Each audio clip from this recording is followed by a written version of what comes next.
Hola a todos y bienvenidos a este análisis visual. Hoy vamos a hacer un viaje fascinante. Vamos a descubrir la física de algo que, literalmente, nos rodea todo el tiempo, pero en lo que casi nunca nos paramos a pensar: la luz.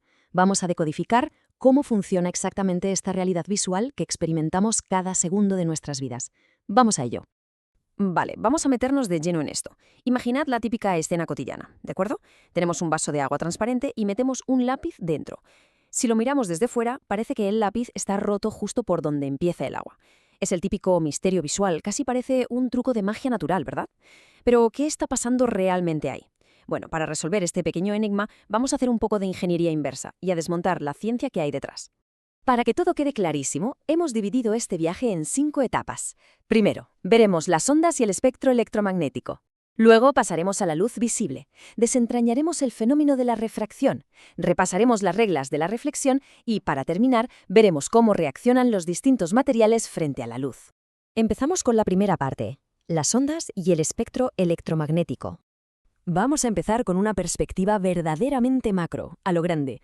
Antes de ponernos a hablar de colores o de espejos, hay que entender que en su nivel más básico, la luz no es más que una onda de energía viajando por el espacio.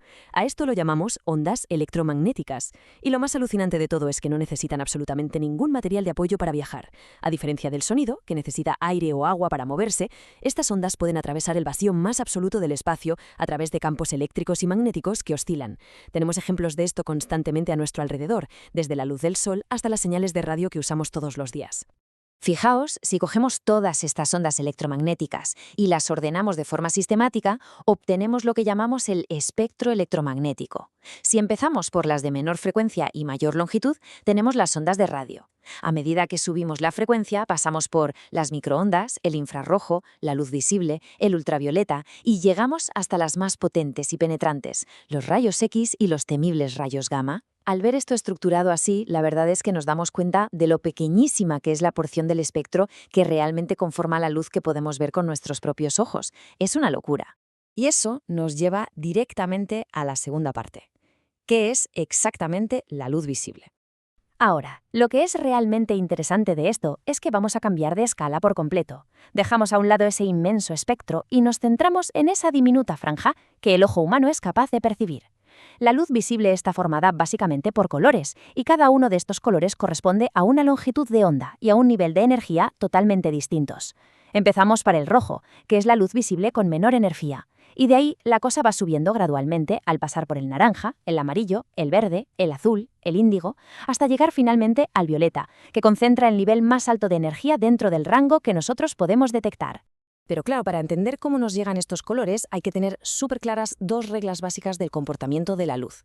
La primera, la luz siempre viaja en línea recta, al menos mientras esté dentro de un mismo medio, como por ejemplo cruzando el área de una habitación.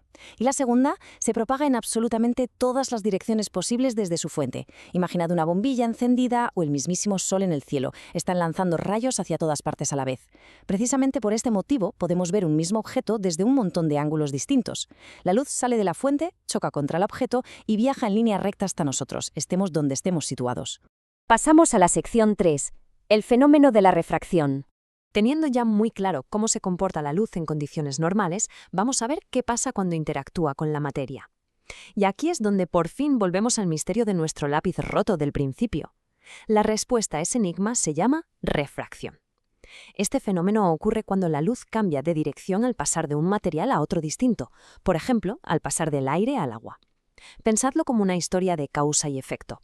Cuando la luz cruza esa frontera entre el aire y el agua, experimenta un cambio de velocidad. Al entrar en el agua, simplemente pega un frenazo. Y el efecto visual de ese brusco frenazo es que el rayo de luz se desvía. Literalmente, se dobla. Y esto ilustra de maravilla cómo unos conceptos de física tan abstractos dictan nuestra experiencia diaria. El lápiz parece que está partido o desplazado dentro del vaso, precisamente porque la luz cambia de dirección al salir del agua y volver al aire, justo antes de alcanzar nuestros ojos.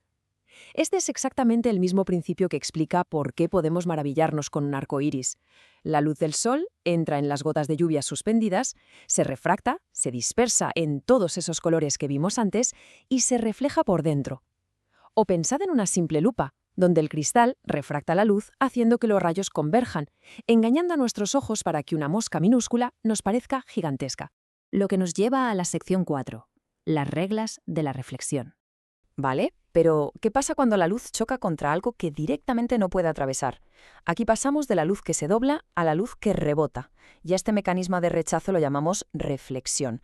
La diferencia fundamental aquí es muy sencilla. En lugar de continuar su camino a través de la materia, alterando su velocidad y dirección, la luz se topa con un muro insuperable. Como no puede penetrarlo, su única opción es rebotar y volver por donde ha venido. Así que el punto crucial aquí es entender cómo ocurre exactamente ese rebote. Y la física lo define con una regla inquebrantable. El ángulo de incidencia siempre va a ser igual al ángulo de reflexión. Imaginad una línea imaginaria totalmente perpendicular a la superficie, que llamamos la normal. Si un rayo de luz llega y golpea la superficie con una inclinación determinada respecto a esa línea, el rebote saldrá disparado con la misma inclinación exacta, pero hacia el lado opuesto. Es pura simetría geométrica en acción. Ahora bien, el estado de la superficie es lo que dicta qué es lo que vemos. Comparemos un espejo con una pared de ladrillos, por ejemplo. Las dos superficies reflejan la luz, sí, pero de formas drásticamente distintas. En las superficies lisas, como un espejo o el agua en calma, tenemos una reflexión regular. La luz rebota de manera limpia, ordenada y geométrica, lo que permite que se formen imágenes súper nítidas. Por el contrario, en superficies rugosas, como la pared o un trozo de papel, ocurre una reflexión difusa. La luz choca contra irregularidades microscópicas y sale rebotada a lo loco, dispersándose caóticamente en todas direcciones. Como el rebote es tan desordenado, es imposible que se forme una imagen coherente. Vamos a avanzar y ver cómo esto se relaciona con nuestro día a día, en nuestra última sección, los materiales frente a la luz. Si nos fijamos, podemos agrupar prácticamente toda la materia cotidiana en 3 grandes familias, dependiendo de cómo toleran el paso de la luz. Primero están los materiales transparentes, cosas como el cristal limpio de una ventana, el agua clara o el aire. Estos permiten que la luz pase casi sin dispersarse, por lo que podemos ver a través de ellos con total nitidez. En segundo lugar tenemos los translúcidos, como el cristal esmerilado de una ducha, el papel encerado o un banco de niebla. Dejan pasar cierta cantidad de luz, sí, pero la dispersan tantísimo por el camino que solo conseguimos ver formas borrosas al otro lado. Y por último están los materiales opacos, como un bloque de madera, una lámina de metal, cartón o incluso nuestro propio cuerpo humano. Estos no toleran el paso de la luz, la absorben en forma de calor o la reflejan por completo, bloqueando cualquier intento de ver a través de ellos. Todo esto nos lleva a una conclusión asombrosa. Cada forma, cada color y cada sombra que el cerebro está procesando en este preciso instante es el resultado final del alucinante viaje épico de una diminuta onda electromagnética. Una onda que viaja, choca, se dobla en el agua y rebota en un cristal. Y esto nos deja con un pensamiento final bastante provocativo. Si absolutamente toda nuestra percepción visual de la realidad se basa únicamente en que esa pequeña fracción de ondas visibles rebotan y se dispersan hacia nuestros ojos, ¿qué maravillas invisibles están llenando la habitación ahora mismo sin que podamos detectarlas? Es algo fascinante en lo que pensar la próxima vez que miréis un simple vaso de agua en la mesa. Muchas gracias por acompañarnos en este análisis visual y seguid manteniendo esa curiosidad siempre activa.